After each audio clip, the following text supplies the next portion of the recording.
Answer my mommy na Jo UTV so eni ebrena so omamu amanin so aboabo no ye de bedamo se kasebo na me kam se ensema de ba no edoso pa na irasada ema this way chocolate drink do here and we share have a specialized mineral water and special drinks I have bibinum isanse we special Best Point Savings and Loans Limited is your mama banking I am what you see office. But you mamu wait many bank no in South no answer would dial star 277 hash. No more Eddie South so and a best assurance of my daruma. Yet in some no from the Dima could be any. Ghana Mampenny na do danko kufuado Eddie Atuja actually say. Embra wo hye any schools mu entity yahodo no yenhwe na obibiada ensanka bi wo kwan paso. After Mampeni Abedeche, Dr. Alhaji Mahamudu Baumia, Abo Jabemahine, Nana Utu Srebu, Tosmienu, Babona Basupa. Set ye duane ho betie na ye bedi enya apomudinti ene 24 ada dwumedi edia na watwe ye bekasa edia fa aduane eho bambo. Abama ya to boot mu ewo oman emu na no ena ye nwan mu a eye dwuma to boot ahodo ne mu me Ghana Toll Workers Group. Just a china, one more year, yet children more than a pa at a tear binding and say, one more in your juma behind your beam. Yadeboa a de coronavirus and NASA COVID-19 no eban was sakran who be named Sunye in Pennyforches ehu and TSA area say Emma woman edaho. Yabequam on in Semu na Ethiopia for their bab and Tize and Yano Kurada Somu and an outrebi and one mu shame ku Asafo bi ewo Sudan mano emo and some no ebi eka ho NEC enkunwa ene enwumreya ye de besomo bedi Agyeiwaa Kodie mene David Ofori Osafo afi ensem no eni Ghana Mampenny na adudanko akufu ado akasa ade atudwa akire mu se eba school sahodo omotete enimdifo mombeye lawyers ene emranimfo no a ye momoden se ye beyo ne ye ne yie na abokwan ato no mo amansakre papa akoso yi woden se we se atudwa ebra kasa hodwumedie ekoso ade afa oman yesukuwa ema entete efa enwomasua eno eye law anase emranim hyehye ho ewo Ghana ne abibrem future of legal education in Ghana and Africa. Mampenny na adudankwa akufuado e de sansem we nyina to dwa International Conference Center wabra na okasa afa future of legal education in Ghana na chese emra adisua we oman Ghana mu no ne daache sen enetie na we no auditorium of University of Ghana School of Law for e wo Legon wo mu ene hyehye ya Mampenny ekokasa e wase e wodi to dwa se ehu behia se wo mo den hyehye pa ebegu fom na eyesisi a wo man Ghana mu no se de emabu no bebre e wo pepa se wo besua emra ewo my Ghana mu no enhyehye pa bi eba beto ho se de be ya ebitumi amomu sa akonya no amomu akogye sa entity ye no afeso legal profession bill yes say attorney general's department for wo hwe na wo mututu ne yie ne kopie mu ewo cabinet ma wo mu agitum no attorney general entoto eniema intententem se de be ya umetumi de sa bill no aba be pie wo mu anim na wo mu agi atum. My dear friends, on the matter that has brought us together here today, may I plead that we disappoint the lawyer critics. Let us show that we do not already have the answer to the question we have come to ask about the future of legal education. Let us show that we have come with open minds, ready to listen and find an answer to the problem we face. A reform of the system under which legal education currently operates is necessary to accommodate our current realities. The system we come up with will have to be guided by a strong element of sustainability. Sustainable legal education will have as its base the establishment of a regime that will consider the pressing needs of the growing law student population and the expected demands of the generation unborn that will study law. It will be qualitative in its operation, but with a fair and balanced quantitative selection system. I've already asked the Attorney General to fast-track the process of consultations on the new legal professional bill and lay it before Cabinet and ultimately Parliament as soon as possible. This bill aims to address comprehensively the issues of legal education in Ghana today. It must dispel the notion that the legal profession is a guild, a small club of mostly men, which is difficult to penetrate. It must also streamline the regulatory dualism between the Ghana Tertiary Education Commission and the General Legal Council when it comes to legal education. I have to restate my conviction that the General Legal Council must have the final say. The phenomenon of low pass rate in professional legal training is not peculiar to the Republic of Ghana. Neither is it peculiar to the law profession. We cannot lose sight of the fact that professions like medicine, accounting, and what have you have similar stories of very low pass rate over the years. At the inception of the Ghana School of Law, only 97 students were admitted, and this had to be selected out of a total of 600 applicants. It is my expectation that over the course of these 4 days, we will take the bull by the horns, thoroughly thrash out the challenges facing legal education, and pave the way for a better future in legal education. I hope the report from the conference will be a useful tool for the processes of reform of legal education in Ghana. I urge all stakeholders to cooperate with me as a set-time minister to ultimately develop a legal profession bill which will stand the test of time for many decades to come. If you have said you know 50 years near, Nana Otuo Serebo Toso Minu, with the idea so him po. Ewo Dwabin ene nempatamu nano na Ghana mampani abedi His Excellency Dr. Alhaji Mahamudu Baumia abo himpo ambasopa se obedi ade 50 years ni ohwe ni nimdie ni nyansa ni suahunu experience de aboa o my Ghana ewo soropa eno achi puntunuma ohimpo ahwe amana koso Ghana fa na nyina ntitru ene Dwabin ne dia wo bona basopa. Na woche ewie ekopiemu ewo Dwabin no wo asante mantema eyade a nananam atrakonwa mo sampatem na empanyimfo pi efri Ghana hafa na nyina ebepiemu ewo honom abra na omo eda enwoma bi edi mechire book a yato ne din Nana Otuo Serebo the second 1971 to 2001 50 years of distinguished service to Dwabin Asanteman and Ghana ni nyina eye Dwabin man hene ono ena saye otuturani edema Council of State Nana Otuo Serebo a otoso mienu obetra kunwa so wanya emfie eduowotwe watintim enwoma akyere kwan ofa so ebedi ade eniema na manfo etima boa na watimi aye emfie eduonum eno and Vice President of the Republic of Ghana His Excellency Dr. Alhaji Mahmoud Bawumia ono ena enwomasua obeda na di na okasa ena ose ene de pa okenkan saa enwoma ya otintim ya ade a ene de ne se puntodwuma ni pi ono ankasa ne fa kwan bi so woye fundraising na manfo etua sika kakraka a wode hya ase a wode ye mpontodwuma enye ni nyina ena okogina sa aban mamesei ananse amanfo amufre amanone na saade na Dwabin man hina aye no eyade a etimi eboa pa. As I went through the book, I was very impressed by the fact that Nana started his development agenda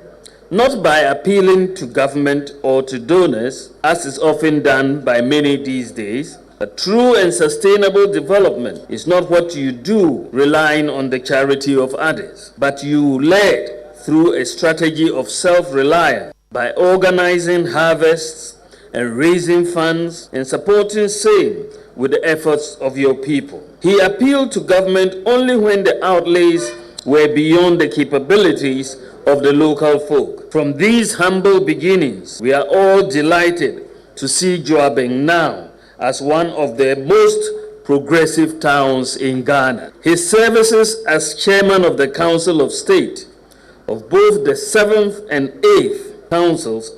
is a rare feat and has been phenomenal. And the success of the government of Nana Akua cannot be written without Nana's immense contribution. This record of 50 years of Nana should inspire us to public duty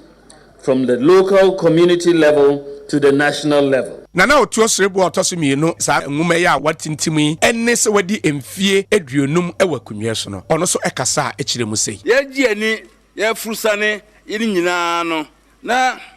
ese ye kai se sabe ene de ani agi o no kina ye den ade na afurusane nyina no ede ma ede ekire ye nkwara no bibi tete no a nkamfie eduonum ke fa nkwara akotra ejase na yɛka de see 1971 na sebe yɛnyɛ sei den ka yɛ sei nti na mpanifo ka sɛ tete kaso no asia pa ne sɛ tete ɛka asomu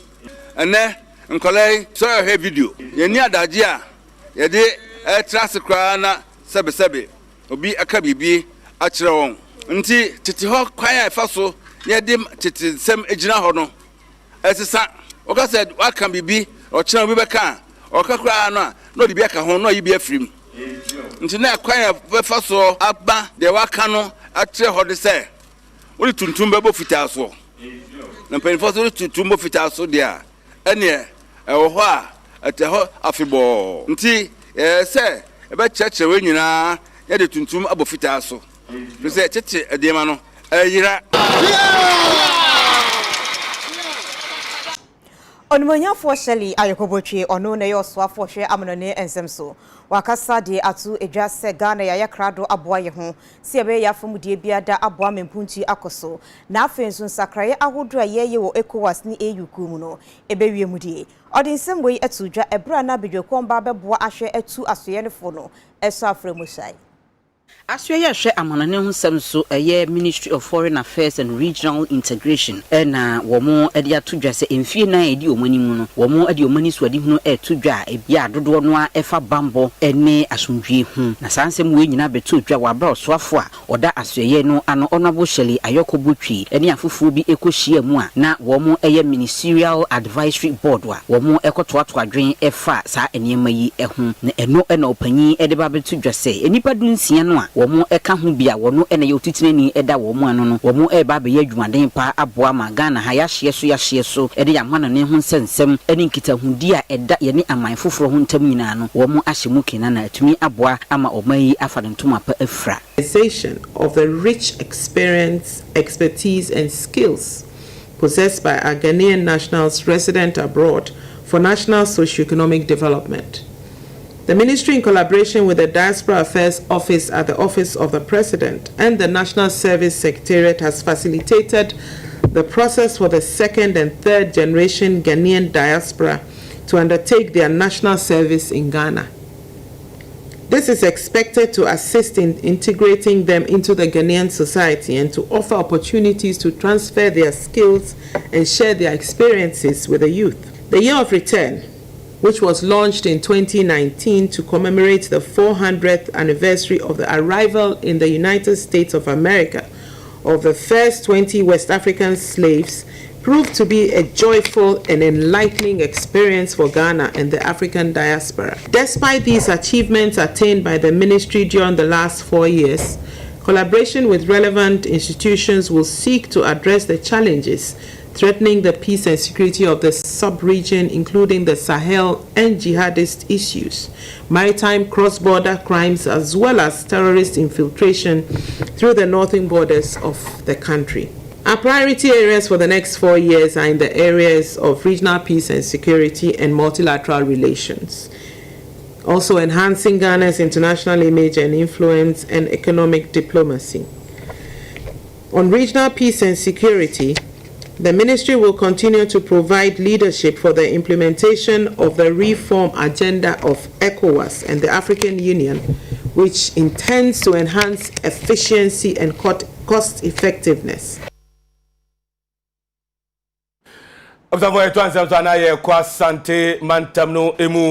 Electricity Company of Ghana and Krabata was Sante Mantam Chese. Wato ho agumonten so akọ afiefie ahodo mu na akọ se dodo na mita won use no enhyeda enimu temino ka se mo achimu be se 827. Electricity Company of Ghana wonomo egusua ya wodi dwuma sonko na meka sei wachi omanfo binuma wofa kwati kwan so atwe nyina mahoden ya wontua ho hwe wonomo ene aprosifo etuanamo ama aprosifo ensa so taxi driver bia wode Francis Afodupe emu na driver ya de a woye ne se meter ya eye fake meters ena na wo pake egu ni kanum ede akoma obi a wose wode alaji ewo asoase BP na bra aprosifo chi na chese munumu hwa egusu a wo park gu ne taxi no mu ede akọ ewo pampa so ne no ene oso ne mu sei kua ya sei no wo boa prosifo ama waye enhwehwemu wo se ne mitei enaka mu ena no odi bi aguo ena odi bi susu agu Ghana must go bag yi mu ya ankode kro ora Erasmus Bedu a wono ene public relations officer ewa Asante Mantema ma ECG adwumayeko no ene UTV Central Forecast ene wo kyeremu se omanfo abo ECG kro no ache bebre the fake meter ena abobo won ma fie ntie basa electricity bill kra wo mu ntua bi ejina kyese wodidi gu abanbɔ dwusemu saa eyese ha dwene emoa ema won ma dwuma enkoso entwose ne sese de se wo kyere wo a na kyese watia mra eno so nti no emra no ene wo bedi no nwonwono se ne sese ne wo edie enkrofo bebre ebeton meters e de share ECG Tembia no be field no na meters abobo ho different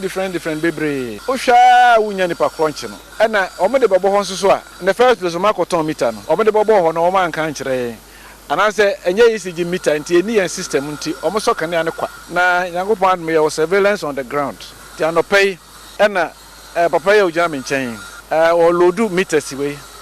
ya check here no 827 pieces of this type 3 different types bakuni unique bakun so any yaki and this third type siame yenim baby om di free yenim no ose o this man but ono no tax one and olodu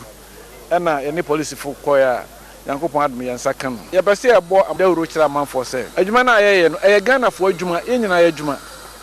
wan fa kwampa so na uji meter wo wi akane a na meter no we say anya papa the free Togo neighbor and omde abakrom hebeton o check meter no ne Syria ne make ne ade bia e bia anya ECG meter say ofa kwati kwan bi so na akogi meter na akonya meter na akoto meter a em free ECG number 1 e chrono de number 2 untu light bill ye chiwa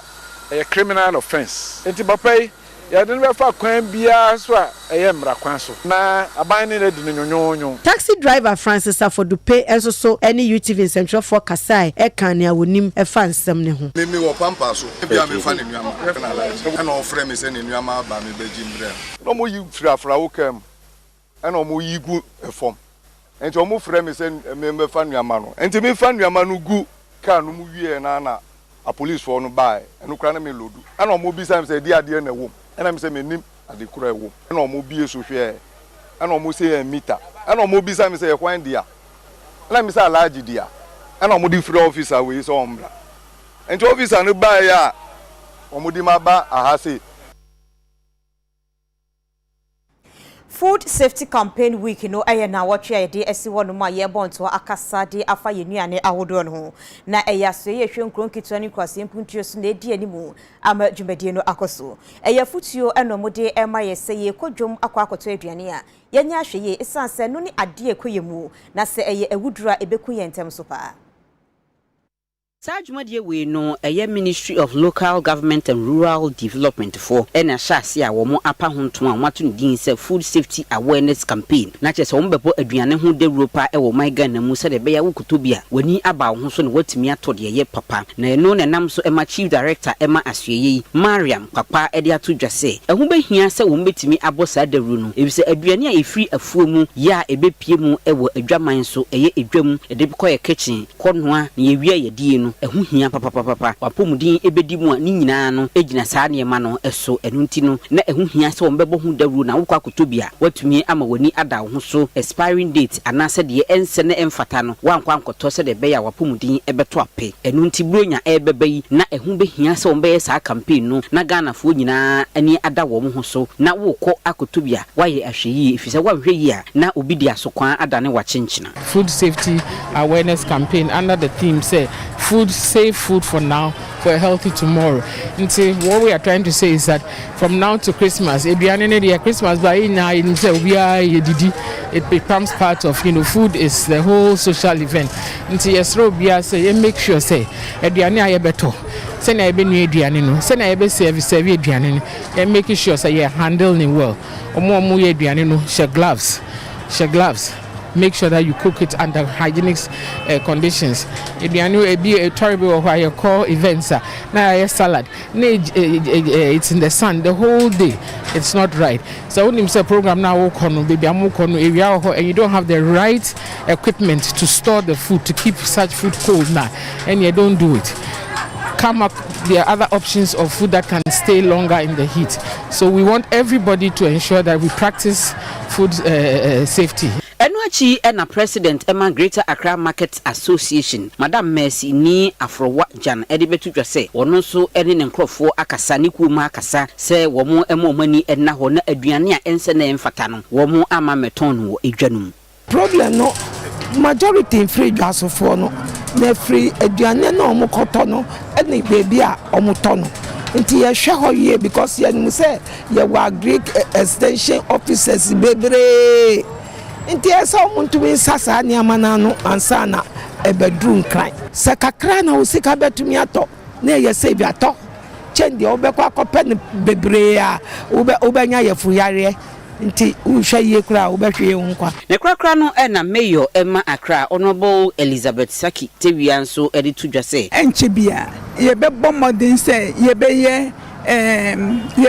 renovate ana ye be transform markets no na me did to say 15.5 year of next year yeba no ye hu obi a ode aduane egu foma otonton ansa na wa kofia ko huru hu we hurum hu ye nso a eno nso wo hu owo how e de brew nti sanya me nyina eda me vision me program so a ye di hu duma na me gitumo pa se ebedu next year half year no there na yet me see market no I transform a lot of the markets in Greater Accra ama that the year na acha Enyumre aka kasebo na wo hwe wo UTV so no ye twa ye ho abaye ba ya beto ansem ne so.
Yama yehu akwaba afe yetu akasiebo no eso. Osafo yetu aso ana yeko aseye hwe nyuma ene apade ho ensem eso benoka say womoni International Labour Organization won akabumu aye nchechre ade ama Ghana adehie kwan be faso na yabo yatena ye ho ban na yetimi abie nyuma ama mabunu aye enya biaye ewo man Ghana emu. Sa green job strategy we no aban ekire se wo ho yese de be yo mbetimi abo yensase ene obade ne patwa ho ahia wo mbebo ho eban enu nti wo mbehwehwe pa ebetimi ede afaso na yenkua yo yensase yenkwaye ene eniema hodo etete saa no yetimi abo ho ban asan afaso kora nya adwuma afirimu enu so bekọ akiri na eye ahohoye eye tourism so no atumi ahyemukina ewo oman Ghana mu enu ne nam so ema NS Bequin ya wono ene ye deputy director ema sa policy planning we no wakọkasa ewo dwumadie no ase ede NSMC atudwa ye develop strategy no but ye nya entry target no is say we say ye dey need to form na ye hwehwe say den ni den na ewo ho abetimi aboan amaye etimi achieve obonu be say baseline it was say ye baseline na ye hwehwe say den na emprepring enema ben na ewo ho ebetimi aboan amaye promote sa green jobs in this yehu sa nyoma yi a ansana yetimi ababontin at the target be at ho amansani na ehu na mo no emprepring no na enim kakra ne se ayelo for aye hwehwemu ompache se yetimi aye ne wo se ye ya yetimi di enema atutu akwan mu a yan critically ebetimi create 18 million jobs ama for nti ano na ahye yen kran se ye be koso na ya promote green jobs ye pese ye boa se ne be ya bank for anyone na wo sika obetumi di aboa enwuma no won so be sache odwin se de ne be boa se ne be ya yen say environment na nse ayi na hu se ewie ebo ensuo no to ana to ento no ne kwan so ni nyina ye enwuma ana se ne ya bo ye bra wa asase so a affect environment nti environment no enim wa yen ti sesi ano ye nyina se ne be ya will protect the environment. Benchmark policy no ehyehyehye ya aban ede eba yese ebeboa ahwe ama obi ekra niema efri amnone ebeduru oman miye ahodu yeyi no a yebehwe ede eje studio ba ko bi so ne ahwe ama ebo ne bo no abafom na ebre oman isa na hene ekasa no yese aban ekwa kosi hu gina ye biem na wodi aba enkrofo kasa se aban from ebe ha dwene pa we enti obinfo Alex Dodu a oye kwanche for the Ghana Standard Authority say se aban etu anamo no a na chese wodi boa ahwe ama Ghana nyuma no anyini na aboa menkrofo nso anya nyuma ye na eya sempa enti Ghana yensom Sa abasobodie we ne etoso edu ye a womo efre no AGI Ghana Industries and Quality Awards ena womo ede hyehye so na niso adi hu ne se womo de bebo adumayefo womo wo man Ghana mu womo de bebo womo abaso ni titiri entrepreneurs business executives eni adumayefo a stakeholders a womo enyina eye adwuma e wo mfididwuma mu e wo man Ghana mu no womo ede eye bo womo abaso na womo ekirem se COVID-19 ni ehun susanso e ba ye nyina achi no na Ghana ehwe anim se African Continental Free Trade Agreement no ye che fine se yetimi ye wo mbia na yebetumi aye na adwumayefo wei e na abo mo homodin nam so ama yetimi akwakodu babia ye duru nti na ese fata se wo mbebo mo abaso no makoso aye adwumaden afi sokora no eye wo mo ani so pass benchmark value eye policy reduction policy no a aban ede ba ye no aban atie wo mo asopamu a wo mo ayi afri ho eno enam so ema opani kwankyerefo a oda Ghana Standards Authority ano Professor Alex Dodu editu dwese esasa wo mo ye adwumaden na local industries no yetimi ebo ho ban ye betimi abo ho ban dia na esese wo mo di dwumadie no wo mo kra enema ye papa nko an na eba oman yi mu ye a onam so edin semsei etudwa. The first thing to do is to protect our local industries by strict enforcement. If we do not protect our local industries, they compete unfairly and that will make them die. But our interest and our focus is to remove barriers to your business, to make your business thrive so that you can take over West Africa and lift us all up onto prosperity. And to this end, the Standards Authority has spoken to the National Police. I met Dr. Dampari. We are having training for 200 standards inspectors to check the markets, to be everywhere, so that at the end of the day, if others will compete with you, they should compete on quality. Because substandard goods lower the bar and destroy the markets. Last but not the least on our list is jobs. As a chief executive officer of a state agency, the request for jobs per day is a lot. And I keep telling people, if you continue promoting imports, how are we going to create the jobs, and where are the jobs going to come from? So the very people who give us grief are the very people who want jobs. We all need jobs for our relatives. These jobs will only be created by AGI members. You are the light on top of the hill. One of the reasons that we chose this year's theme, repositioning local industry to leverage Africa Continental Free Trade Agreement, is to emphasize the need for a strategic plan to support local businesses, in your businesses, my businesses, and all our businesses. Over the years, the association has expanded government, has engaged government on several interventions to create the enabling environment to support business growth. Challenges such as high cost of electricity, the straight 6% levy, access to credit remain the major barriers of industrialization, which we are still working with the government to get this through. We therefore appreciate the government efforts towards establishment the new development bank to tackle the death of the long financing play that happens to deal with all our industries. Avede ni chiremu ewe nnuanom a esoaso anema ewe dwahodo mu ewe man Ghana we fra mu kaye yefuo na serebe ya ombetimi anya kwanya na wako school na da chibi onya dwuma pa ayenti no me ka say adwento ato adwumadi akoso ewe nkran afa nnuanom kaye yefuo ehom na dwumadi na say an executive director at the Henry Jaba Foundation Honorable Utiku Afisa Jaba and his for Kasa no de tuja as say obesre Ghana ban ene ankronkromo nsem bi so nyina moa se ba nnuanum kai efu e betime nya kwanya akọ school na da chibia no wanya dwupapa enso aye Wa maika na mu ha sei wo mu a wo mu etu kwan efiri mbiamia bebrebe piem e won krankrodua mu ha no eya na edoso pa ne titiri wo mu mfiri atifidu mantamu bebre no abepiem won krankumase ene kronkro ahodo bi a ewo wo ha no eba besoaso neema ye frɛ wo mu se kaya yi efo na empampi no wo mu ba enam se wo mu eni babi papa edanti no ebirim wo ho a ye to wo mu emuna ebimu so tietie ebimu fa ahodi so ohia ye se dodo no akora entimi nkɔgye ntetie e wo suku mu nti ekoba ne sa na wo mu enenam so sa eno ne nam so ema eye UNFP efo ene Henry Jaba Foundation fo aka bo mo matoato adwen ahwe kwan ahodo mbetimi afa so abo wo ho ban asan akọ wo mo emwa na wo forum no ase no ena Deputy Minister for Gender, Children and Social Protection Honorable Lariba Zuwera Abudu ekasa ya odi tudwa say interventions bebre ena aban edi agu fom a wo mo de bebo asa nkrofo a wo mo etesa from numerous studies conducted on a phenomenon many reasons accounted for the occurrence for this Kaya menace in Ghana.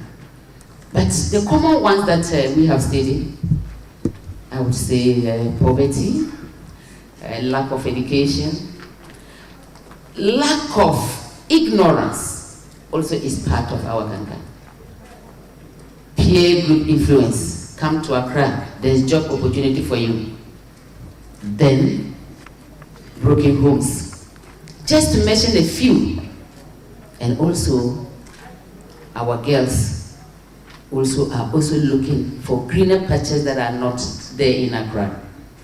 When they get here, going back is a problem, so they also engage in the Kaya business. I'm just very happy that this program by Madam Otiko Jaba, the Jaba Foundation, is timely and a very worthy cause. Eno achi ena Osafo a ohwe emabunu ene agokansie hu nsem so Honorable Mustafa Yusuf so ekasa wodwadi no ase a wodi ensem sei etutwa. This is the good platform to discuss practical ways to curb this menace. Since we have stakeholders, our sisters, both the stakeholders and our sisters under one roof. Some of the questions that we should be discussing are why are the various interventions not yielding the dividend or expected results? Are the intervention targeting the right girls? Has the KIAs become an avenue for people to exploit our young girls?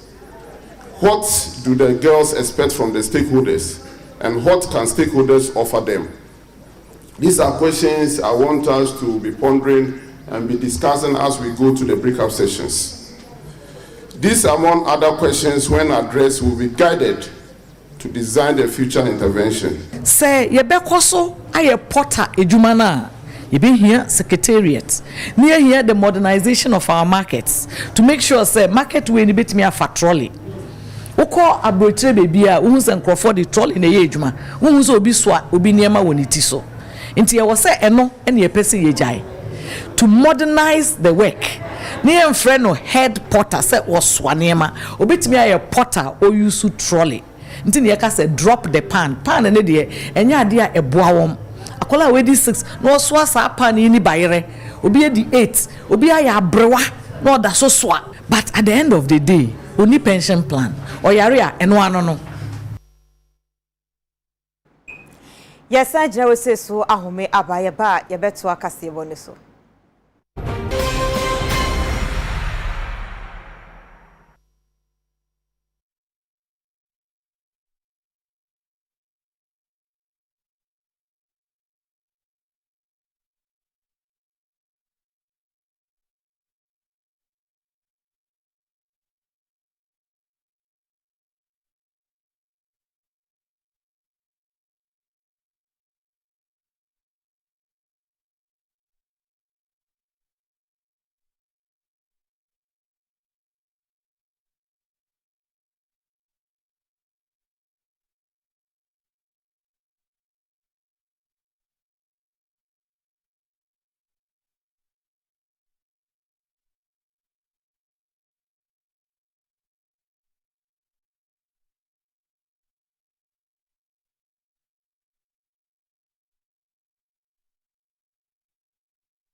Osafo bia wa chase bia wona wie ha na ere kasebo ede bremu fi UTV no yedemu esi aseda Kodie ama production team nyina omo abadwuma papa yede nsam no bremu ayeme David Ofori Osafo mene nyaba Akua Agyeiwaa Kodie na meti odent hair na eyemamie ayako no munye bi mawo denta be bone kama ye natural hair na no wabone sa no obema ho ayefe adamu nyina masi amamumo enehwa adeshi